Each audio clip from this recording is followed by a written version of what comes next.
Olá, sejam todos muito bem-vindos a mais uma live promovida pelo Curso e Colégio Objetivo, sempre trazendo para você aqui um tema da atualidade, um assunto que tem tudo a ver com os nossos dias. E para você que vai prestar o vestibular da FUVEST, a obra 9 Noites, de Bernardo Carvalho, é leitura obrigatória.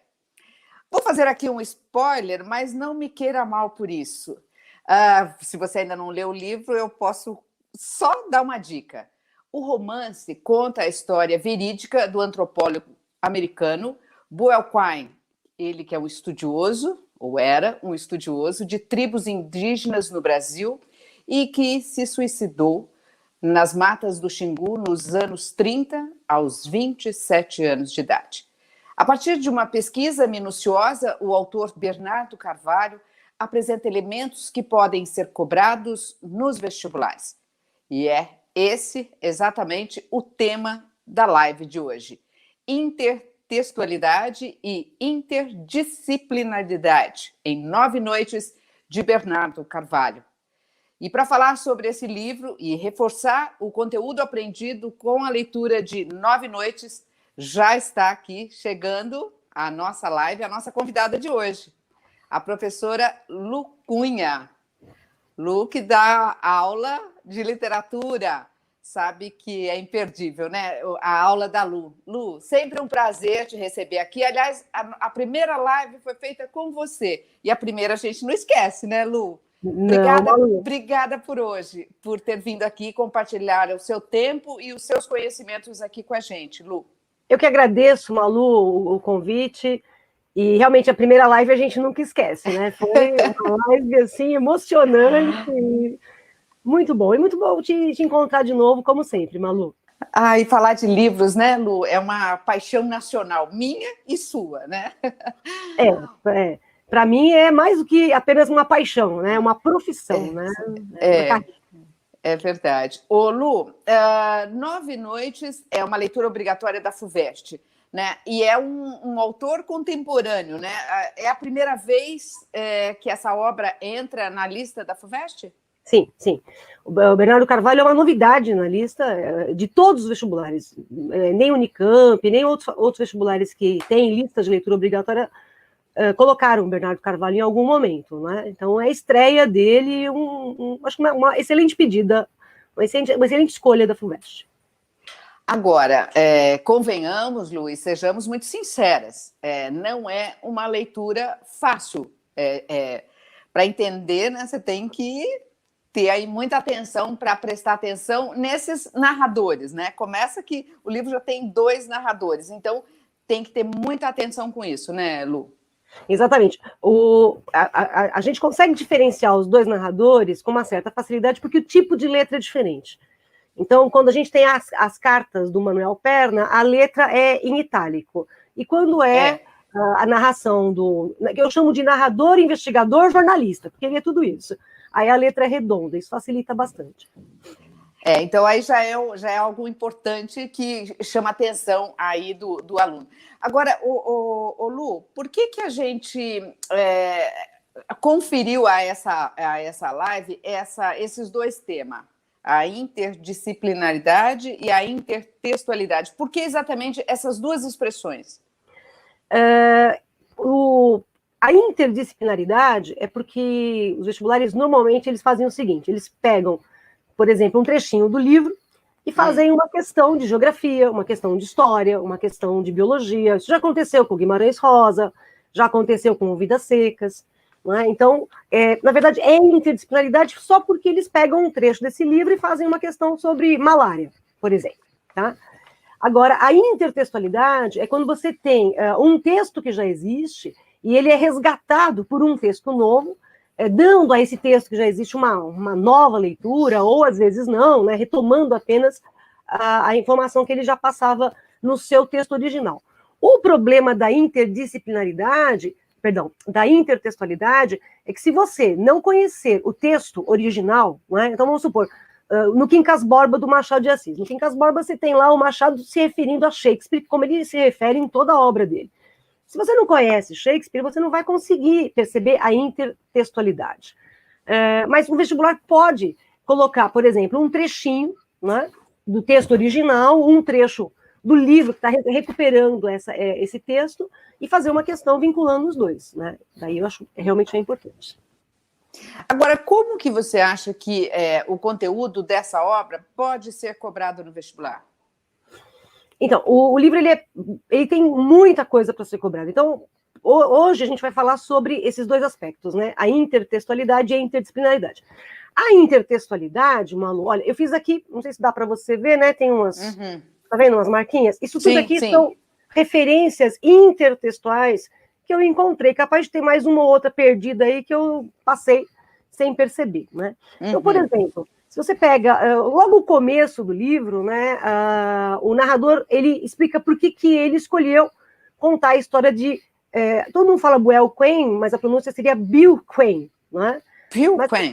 Bill Quain, né? Nossa, então eu li errado, me perdoe. Mas estamos abrasileirando, não tem problema. Eu também falo Buell Quain, que eu acho mais simpático, mas Bill seria a pronúncia. Então vamos chamá-lo de Buell Quain mesmo, ele não está aqui para reclamar mais, então não tem como falar. E aí o narrador ele começa explicando por que ele teve a ideia de onde ele tirou essa ideia. E a ideia para ele escrever, ou para ele investigar a história do Buell Quain, foi um artigo da Marisa Corrêa, uma resenha, né, que ela publicou no jornal Folha de São Paulo, falando sobre a história de Kurt, agora ela vai, Nimuen Daju, tá? Não sei se é assim que fala, mas vamos assim. E aí ela fala, né? Aliás, ela começa a resenha dizendo o seguinte: que um amigo dela perguntou se era muito perigoso vir para o Brasil, e ela fala para o amigo, porque o filho do amigo viria para o Brasil estudar os índios, e ela fala para o amigo: não acontece nada, não tem perigo nenhum. Aí ela lembra da história da morte do Buell Quain e desse Kurt Nimuen Daju, tá? E o narrador, ele leu essa resenha, e aí ele foi buscar informações sobre o Buell Quain, por que ele tinha se matado. Inclusive, ele vai conversar com a Marisa Corrêa, que era uma antropóloga da Unicamp, já falecida em 2016, né? Então, ele parte de um texto de jornal para escrever, né, a sua história, né, a sua pesquisa, porque inicialmente é uma pesquisa, ele fala isso. Eu estou fazendo uma pesquisa, não é um romance, mas depois, quando ele vai investigar, ele fala para as pessoas: eu vou escrever um romance. E no fim, aquilo que seria originalmente uma pesquisa vira realmente um romance. Por quê? Ele não chega a nenhuma conclusão, ele não consegue definir por que o Buell Quain se matou.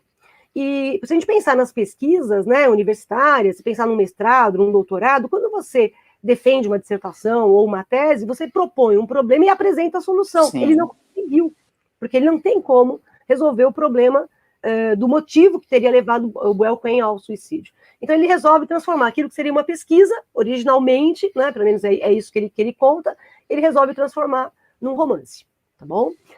Então, assim, esse é um processo já intertextual, logo de cara a gente tem essa questão de intertextualidade aqui. E aí depois, Malu, a gente vai ter muitas referências intertextuais. Então, vou citar algumas aqui, não vamos citar todas, que não vai dar tempo no nosso tempo hoje.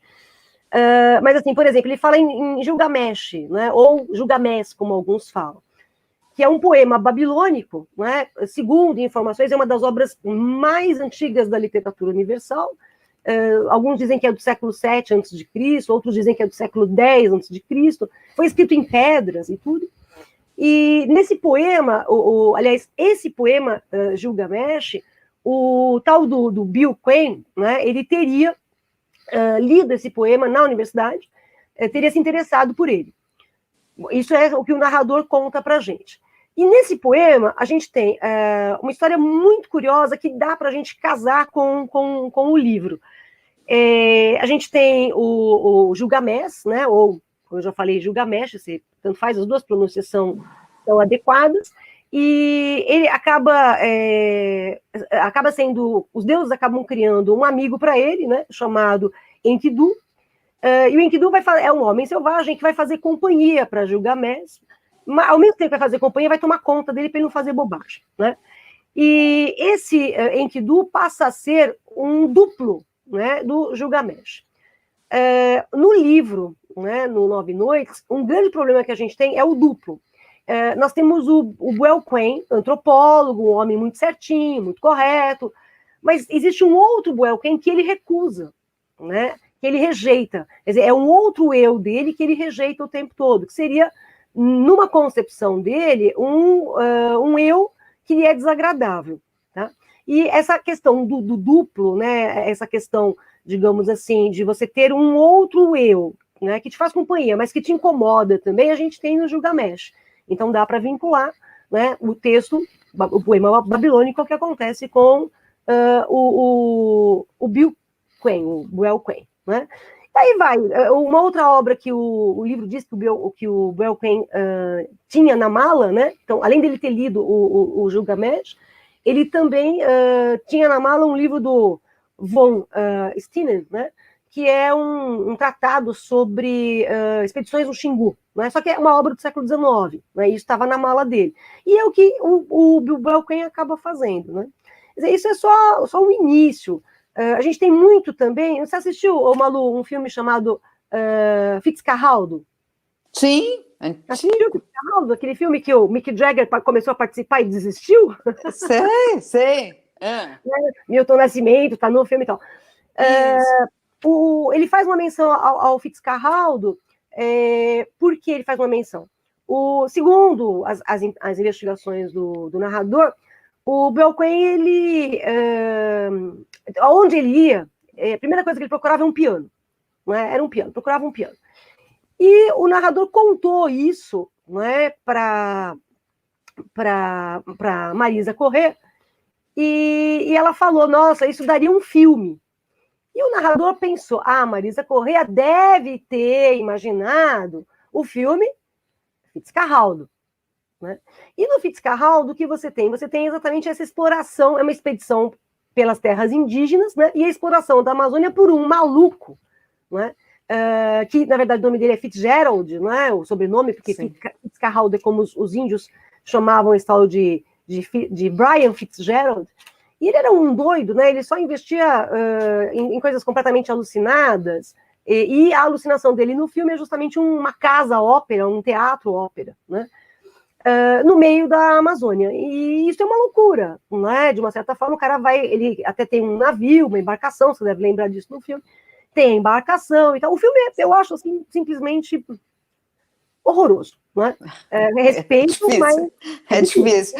Ô, Lu, mas, por exemplo, então ele vai buscar referências, é esse jornalista que vai se misturando com um outro narrador, e assim, o que me chama a atenção, Lu, e eu queria perguntar isso para você, será que essa questão indígena, que hoje está tão em voga, e aí pensando no vestibular, será que, por exemplo, pode entrar como pano de fundo essa questão indígena para ser cobrada numa das perguntas? Pode. Por exemplo, você tem... o livro faz várias menções ao Estado Novo, e não só ao Estado Novo, mas faz menções, por exemplo, a todos os benefícios que o governo, não é, brasileiro dava a algumas pessoas no sentido de explorar, não é? Essa região que a gente chama de Xingu, ali, uma parte do Alto Amazonas e coisas do tipo. Então, o governo dava, inclusive o pai do narrador, né, ganhou terras, né, conquistou algumas terras. As terras eram vendidas a preço de banana, no sentido de vamos civilizar esta região. E aí o que aconteceu? Os índios foram sendo empurrados, e isso é um questionamento que o narrador faz. O que os índios foram fazer no Xingu? E aí ele mesmo explica, eles foram empurrados para lá, né? Porque eles foram sendo levados, né? Vão indo para lá. Agora, é um livro, já que você tocou na questão indígena, é um livro que é muito diferente, por exemplo, de um romance lá do romantismo do José de Alencar, em que o índio é idealizado, em que o índio é todo perfeito, maravilhoso, encantador, forte, sou bravo, sou forte, sou filho do norte, meu canto de morte, guerreiros ouvi, né? Como diz o Gonçalves Dias. Este índio aqui é um índio que, em alguns momentos, é pilantra, sabe? É interesseiro. Tem uma situação, o narrador ele vai entrevistar os índios, porque ele quer tirar dos índios informações sobre o suicídio do Buell Quinn, e o chefe lá, indígena, diz assim para o narrador, esse gravador aí, eu quero um gravador, eu preciso de um gravador. Aí ele fala, não, mas esse gravador é meu, eu tô precisando para trabalhar. Ele fala, não, Você não entendeu, eu não quero esse gravador. Você vai para São Paulo, compra um novo e me manda. Sim, então, simples assim. Simples assim. Então, assim, é um livro que, sinceramente, claro, você tem todo esse processo de uma certa orfandade dos índios. Eles estão órfãos. E como eles estão órfãos, que é uma coisa que ele fala, os índios buscam, não é? Em qualquer pessoa que se aproxime deles, essa relação de pai e filho, não é? Então, olha, como nós somos vítimas de todo um sistema, você que está vindo aqui me visitar, você tem obrigação de cuidar de mim, né? Então, é um livro que desidealiza o índio, não é? Eu acho que isso é bem chocante, não é? No livro, não é? Lu, você acha que o fato de ser, o Bernardo Carvalho, ele é jornalista, e aí ele vai narrando e tudo mais, e aí, conforme ele mexe nos temas, é como se, assim, obrigasse o leitor, se ele não conhecer, que ele vá buscar referências, por exemplo, nesse filme que você está falando, no poema, e deve ter outros fatos aí, né, que você pode narrar para a gente, mas será que é quase como se fosse uma sugestão, ou tipo, fica a dica, né? Vai lá e procura o que é sei lá, uma outra referência histórica, ou um jeito de falar no Brasil, não sei. Eu acho que é assim, despertar a curiosidade para você conhecer muita coisa de passado que você não conhece. Não é? Nesses dias de Black Friday, eu recebi uma piadinha, uma brincadeira, né? Black Friday do mapping. Mapping. O povo não sabe. Essa moçada que trabalha com a gente não sabe o que é o mapping. Você sabe, Malu, eu também sei o que é o mapping. Não é? Não sei, não. Sim, venha correndo o mapping. Então, assim, eu acho interessante, porque ele não fala do mapping, tá? Antes que alguém... Tá. Vou achar assim, a Lu falou do mapping. Não tem o mapping no 9 Noites, não tem. Mas sabe o que tem no 9 Noites? Que a gente lembra não de estarmos vivas nessa época, mas porque apareceu, ficou reprisando na televisão infinitas vezes, o seriado Perdidos no Espaço. Né? O seriado original. Né? Tem até uma nova versão de Perdidos no Espaço, que é interessante, mas nada igual àquela original, né? Da família Robinson. E aqui ele fala, né? Houve o Chiquinho das Vitoriosas é o nome da fazenda, e o Chiquinho das Vitoriosas desapareceu, que era o dono da fazenda, desapareceu voando, né? Com o avião dele. E aí vai todo mundo na fazenda, a família tá lá, todo mundo preocupado. E o narrador, nessa época, ele era um menino ainda. Né? Ele era um menino, e ele era um menino que ia muito pro Xingu com o pai dele, porque o pai dele estava negociando terras ali naquela região. E nessa situação, todo mundo ali preocupado, puxa, o Chiquinho das Vitoriosas morreu, né? Ou não morreu. Ele fala que o ambiente era de uma escuridão, era de uma penumbra, era um ambiente tão inóspito como o ambiente do seriado Perdidos no Espaço. Quem não viu Perdidos no Espaço não consegue vincular, né? Então, até estimulante para você assistir o seriado original, né? Outra coisa que ele se refere aqui também isso também na minha época já estava quase acabando, quando eu era criança. Fotonovela. Lembra de fotonovela, Malu? Não é da minha época. Aí também você já está exigindo demais. Malu! Fotonovela. A revista Sétimo Céu, não é? A revista Sétimo Céu. E as fotonovelas, para quem está me ouvindo e não sabe, não é, o que são as fotonovelas, eram fotografias, né? É como se fosse... quadro a quadro, né? Assim. Quadro a quadro, e punha um balãozinho, a personagem. Então, os atores faziam cena, assim, faziam pose, melhor dizendo. Então, fazia pose. Fica assim, bate. Aí vinha o balãozinho, oh, meu Deus, coisa do tipo. E uma vez o narrador e o pai acabaram sofrendo um pequeno acidente lá com o avião, e eles se hospedaram num hotel, e justamente esse hotel estava sendo usado para as gravações da fotonovela, para a revista Sétimo Céu. E aí, uma coisa interessantíssima, o pai do narrador, que era, digamos, um tanto quanto mulherengo, se envolve com uma das atrizes da fotonovela, e o pai do narrador apresenta o narrador, olha, esse aqui é o meu filho, ele é bisneto do Marechal Rondon. E aí você já tem um outro link do livro com o Marechal Rondon. Né? E aí você tem que lembrar, você tem que conhecer, né, um pouco do que do que foi o Marechal Rondon, considerado o pacificador, o conquistador dos sertões, né? E todo o trabalho do Marechal Rondon com os índios, você acabou de fazer uma referência aos índios. Então ele vai fazer a referência ao Marechal Rondon também. Aliás, você sabe que Rondônia chama-se Rondônia por causa do Marechal Rondon. Marechal. Tamanha importância do Marechal Rondon, né?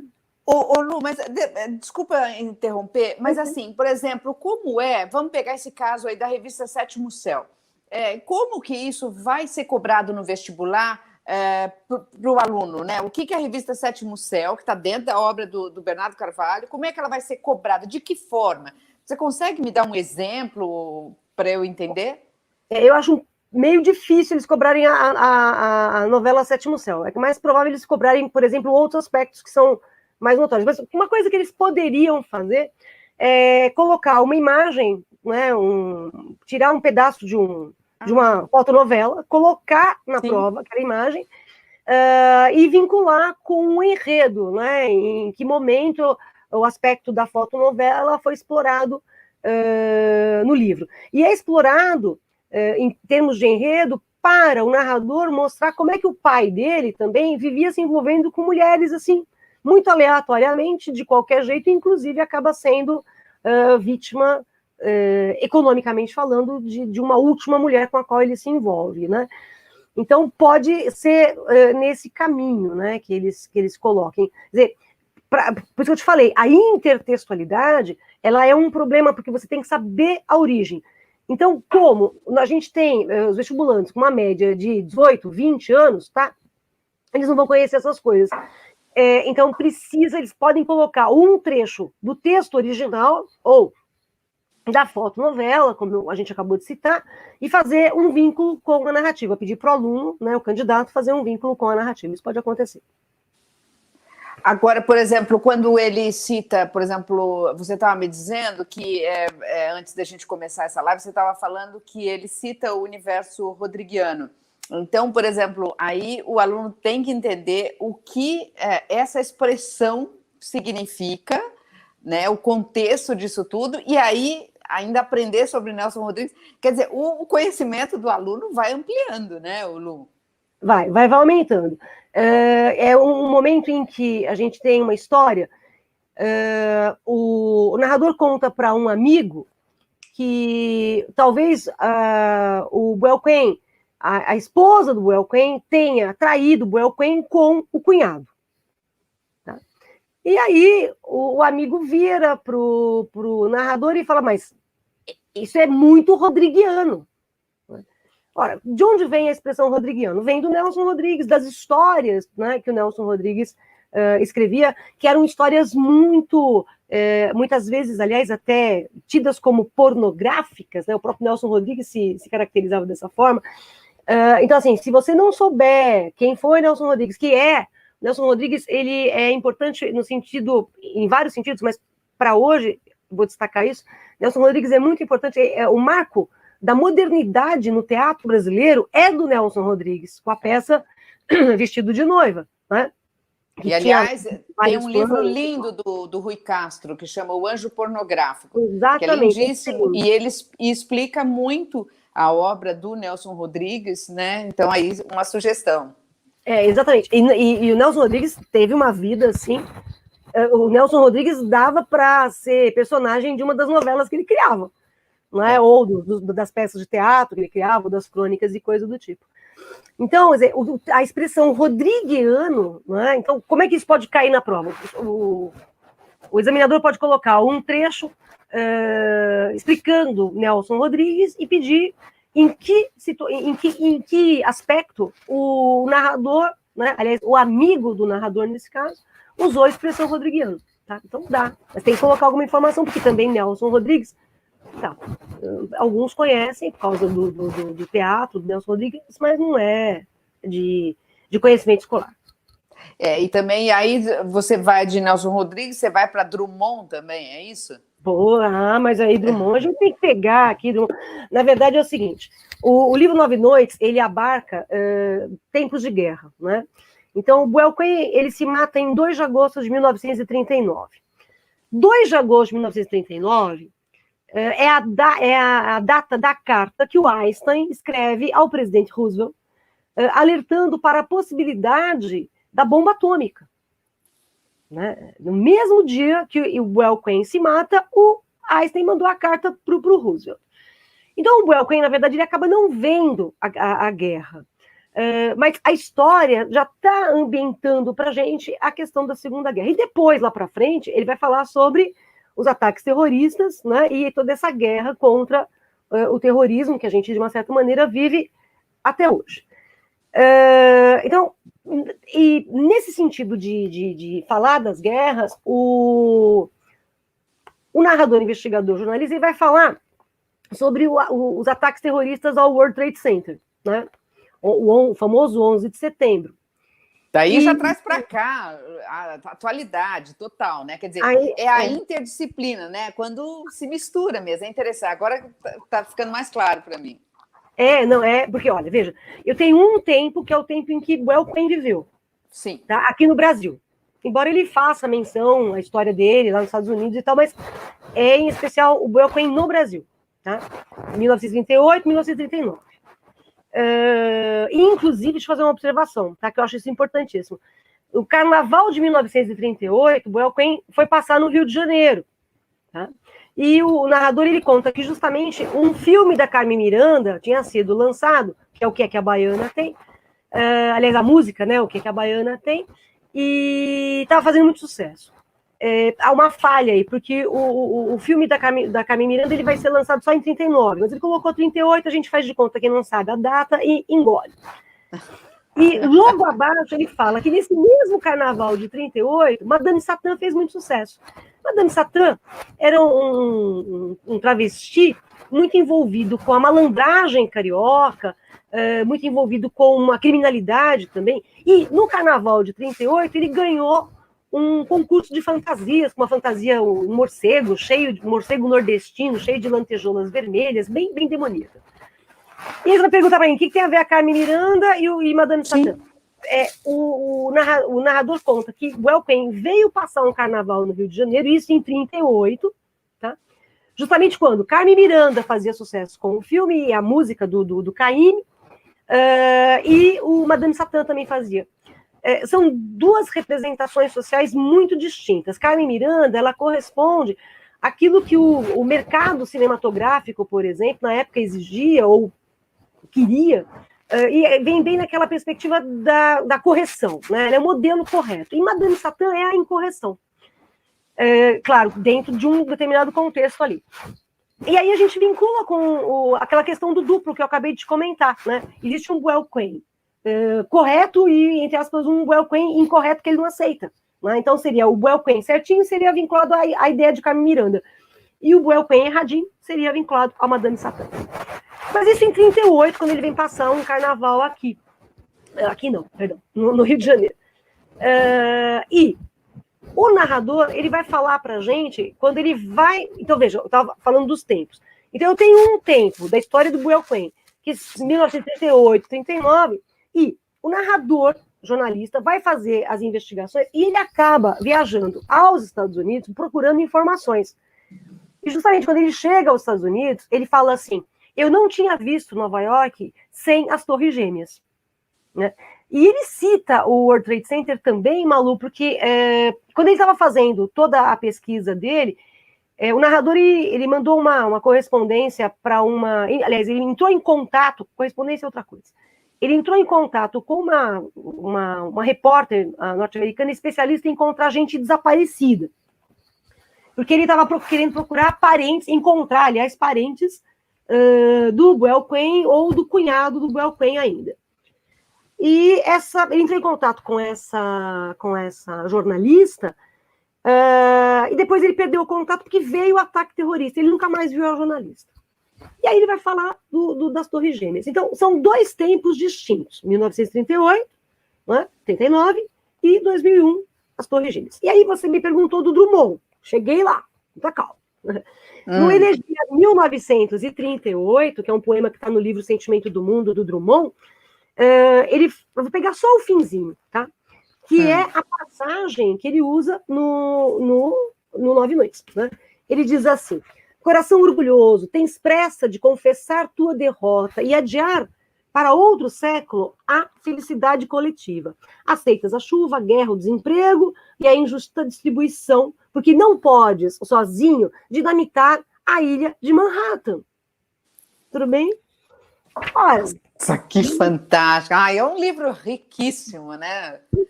E você sabe que o World Trade Center, um pouco antes do atentado de 2001, acho que em 93 ou 1994, agora não estou bem certa, teve um terrorista que foi lá com um caminhão cheio de dinamite e explodiu na garagem.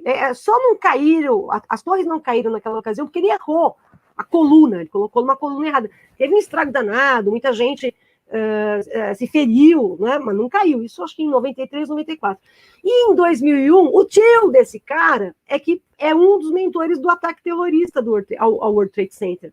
E claro, não foi praticamente alguém pilotando o avião tentando dinamitar sozinho a ilha de Manhattan. Foi isso que aconteceu. Ô Lu, mas então como é que a gente explica, por exemplo, agora ficou muito claro, né, essa presença de um fato recente que se junta com um fato mais antigo. Mas aonde que entra a interdisciplinaridade e a intertextualidade exatamente nesse fato, só para compreender? Não, veja, Malu, intertextualidade é com alguns textos, com algumas referências que a gente tem. Tá? Então, por exemplo, a intertextualidade com o Drummond, sim, isso é intertextualidade. Agora, a interdisciplinaridade, o World Trade Center é um fato histórico. Então, na prova de história, eles podem pegar o trechinho que ele fala do World Trade Center e fazer uma questão sobre o terrorismo. Ou então, na parte de biologia, porque ele fala muito de muita doença, na parte de biologia, o tal do antrax. Você lembra das cartas que foram mandadas? Sim. Não é?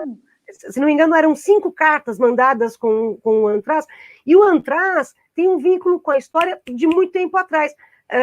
Na Primeira Guerra Mundial, a Finlândia usou o antrax como arma biológica, como arma biológica. Depois, na Guerra Fria, os Estados Unidos e a União Soviética desenvolveram um monte de antrax, mas eles não disseram que não usaram. Então, era uma arma realmente biológica. E o antrax, ele cita o antrax aqui, por quê? Olha só que interessante.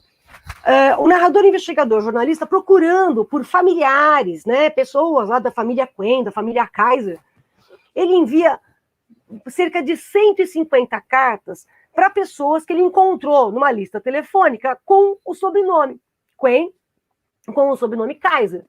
Tá? E ele não teve muitas respostas, e ele justifica por causa da correspondência que tinha sido enviada com o antrax. E as pessoas não abriam cartas, ficavam com medo de abrir carta e tal. O antrax ali se morre. Né? Então, dá para fazer uma questão de biologia, e até mesmo de história com a questão do antrax. Ô Lu, mas assim, olha, pensando nesse nosso ano, né, de pandemia, né? Puxa vida, se ele entra nessa questão da biologia, sei lá, malária, mesmo que sejam outras doenças, isso e aquilo, sei lá, tuberculose, né? Você falou aí, ou pode ser lepra, não sei, se ele mexer com outros assuntos relacionados à biologia, pode remeter para esse ano de 2020, não pode? Ou pode. Não, isso não pode entrar porque está muito recente? Não pode. Você sabe que você falou de lepra, tuberculose, porque são questões que ele lança, né? Os índios tinham lepra, o próprio Bill Quen parece que tinha lepra, que é uma coisa que não fica muito definida, mas lepra, tuberculose, malária, sífilis. Ele fala de sífilis. Você sabe que a sífilis, nos países em desenvolvimento, um desses países é o Brasil. A sífilis é uma doença que está, assim, muito intensificada nos últimos anos. Né? Então, dá para fazer um comparativo, sim. Né? Então, por exemplo, sífilis, uma doença que a gente achou, sabe, estava lá quieta, não ia mexer mais, né? Outras doenças que a gente teve mais recentemente, que também estavam quietas, mas apareceram de novo. E esse Covid-19, né? Quer dizer, em que pode aparecer uma questão, aí o professor de biologia poderia explicar melhor, né, no sentido realmente dos mecanismos das doenças, mas pode aparecer uma questão no sentido de como isso movimenta o indivíduo. Por quê? Veja bem, Boelquim talvez tivesse sífilis, ele tem sintomas de sífilis. E os índios, existem alguns índios que têm também provas de sífilis. Tem um dos sintomas da sífilis são os dentes de Hutchinson. Né? O que são os dentes de Hutchinson? O dente ele fica mais redondinho, parece um barrilzinho, e ele fica todo serradinho, como se tivesse uma serrinha. Tá? E os índios tinham. E aí, Boelquim pegou sífilis onde? No Carnaval de 1938? Pode ser, né? Porque ele se envolveu com uma mulher lá estranha. Ou pegou com os índios. Né? Então, assim, pode fazer um vínculo, não é obrigatório, mas eu acho que eles vão deixar essa questão da Covid mais uma questão centrada para a Covid mesmo, não relacionar com 9 anos, capaz de relacionar sífilis, que é uma doença realmente bastante intensificada no nosso país nos últimos tempos. Ô, Lu, e você acha que, por exemplo, essa questão também dos índios, né? E aí nós estamos falando de algo bastante antigo no Brasil, aí você tem o Estado Novo com Getúlio, que até, vamos dizer, ele incentivou a cuidar disso. Será que pode relacionar, por exemplo, o Estado Novo, outros governos militares, trazer para os dias de hoje? A questão política, por exemplo, entra também como interdisciplina? Pode, sim, aí entra na parte de história. Pode sim. Inclusive, a polícia política do Estado Novo perseguia os antropólogos, que é uma coisa que ele fala no livro. Havia uma antropóloga chamada Ruth Lanz, que o livro cita, que pesquisava a cultura afro-brasileira e ela foi proibida de continuar. O próprio Boelquim teve uma pesquisa que foi proibida, né? Porque o Estado Novo tomava conta, os estrangeiros, os antropólogos estrangeiros eram espiões, vamos cuidado com os espiões. Esses regimes ditatoriais podem, evidentemente, cair na prova, né, vinculando, né, a regimes ditatoriais que a gente tem até hoje. Né? O problema não é ser uma ditadura de direita ou ser uma ditadura de esquerda, o problema é ser uma ditadura. Eu acho que por aí eles podem lançar. Não é? Agora, por exemplo, a questão da geografia também, por exemplo, por ser por eles, né, no Xingu, os índios, eram o quê? Os índios Craó, é isso? São duas pesquisas que ele faz. Ele faz com os índios Trumai e com os índios Craô. Né? É Craô que fala? Craô. São duas pesquisas diferentes. Ele caracteriza, não muito intensamente, mas ele caracteriza chapadas, ele fala de, por exemplo, como o pai dele vive voando lá de avião, um cara totalmente responsável, o pai dele, ele fala das nuvens cúmulo-nimbo, ele fala sobre o cerrado, né, fala sobre desmatamento, né, então eles podem pegar um trecho do livro, em que ele fala do cerrado, do chapado, e pedir para o candidato explicar o que é um cerrado, o que é uma chapada, pode ir por esse caminho também. Ô Lu, olha que interessante, então é um livro importantíssimo, porque olha só, lendo uma obra do Bernardo Carvalho, né, o quanto essa obra, esse livro, conversa com outras disciplinas. Nós já passamos aqui pela poesia, pelo carnaval, pelas Torres Gêmeas, questão da geografia, biologia. Olha como ele se espalha, né, pelos assuntos. E química, deixa eu fazer uma observação de química. Aliás, deixa eu falar uma coisinha, eu acabei de abrir aqui, peguei um pedaço de uma coisa que está muito em voga, que são as fake news. Né? Mas antes das fake news, deixa eu falar de química. Houve um acidente da Varig, o voo da Varig, agora eu precisava achar aqui o número do voo, mas houve um voo da Varig do Rio de Janeiro até a França, até o aeroporto de Orly, e nesse voo alguém jogou um cigarro aceso no toalete e pegou fogo, a combustão espalhou pelo avião todo o monóxido de carbono e o gás cianídrico. O gás cianídrico impede, né, o oxigênio circular no corpo. Então, morreram praticamente todos os passageiros. Um sobreviveu e 10 tripulantes, né, sobreviveram nesse acidente. O gás cianídrico, monóxido de carbono, mas o gás cianídrico, uma questão de química. Aliás, foi o que aconteceu na Boate Kiss, infelizmente, naquela boate que tantos jovens ali faleceram, né, foi o que aconteceu na Boate Kiss. Então, uma questão sobre o gás cianídrico, ácido cianídrico, não na química também pode aparecer. Tá? E deixa eu falar das fake news, Malu. Deixa, fala. A edição de 19 de fevereiro de 2002, 19 de fevereiro é uma data muito bonita, eu gosto muito dela. A edição do New York Times, de 19 de fevereiro... Porque você faz aniversário, é isso? Sim, senhora. Eu também sou de fevereiro também, mês abençoado. Gente boa, melhor safra. A edição do New York Times, de 19 de fevereiro de 2002, trouxe que o narrador está indo para os Estados Unidos para buscar informações ainda sobre o Brooklyn. E essa edição de 19 de fevereiro de 2002 foi distribuída no avião. E essa edição do New York Times anunciava que o Pentágono estava pedindo para os meios de comunicação disseminarem notícias, mesmo falsas, né? Que era uma maneira de atrair as audiências estrangeiras para eles. Então, as fake news, né, eram importantes, elas foram usadas aqui como estratégia contra o terrorismo. Olha, Lu, que interessante. Quer dizer, ele faz um passeio, mesmo quando você falou aí da Boate Kiss, né, Lu, é uma forma de você... Aliás, o livro, né, ele é assim, ele tem essa coisa, né, puxando lá para trás, mas ele traz para esse tempo e cria interesse, né, porque você é um jornalista falando, então, assim, você pensa em Boate Kiss, a vontade de ir lá pesquisar é grande, daí você fica, vamos dizer... eu acho que com mais vontade de pesquisar aquele assunto por ser uma coisa mais recente. Nossa, Boate Kiss, acho que eu ouvi falar. Então já cria esse interesse. Acho que facilita também para o candidato, né, Lu? Ele é muito interessante. Ele é muito rico de informações, sim, ou de citações também. Agora, eu vou ser muito sincera com você. A primeira vez que eu li, eu achei um livro difícil. Aí, a segunda vez que eu li, eu comecei a gostar um pouco mais dele. Na terceira vez, eu fiz uma coisa que eu acho que os nossos ouvintes, né, ou quem precisa ler o livro para frente, pode fazer para facilitar. Primeiro, ler as cartas do Manuel Perna, né, que trazem toda a relação de amizade entre Manuel Perna e Brooklyn. E depois, ler a parte do narrador e investigador, jornalista. Né? Talvez separar facilite um pouco a compreensão.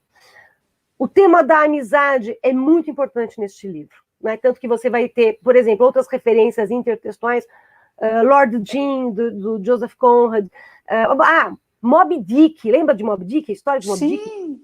Você tem o Ahab, que é um capitão alucinado, que ele tem que capturar Moby Dick de qualquer jeito. A gente pode vincular com o narrador do livro. Por que pode vincular com o narrador do livro?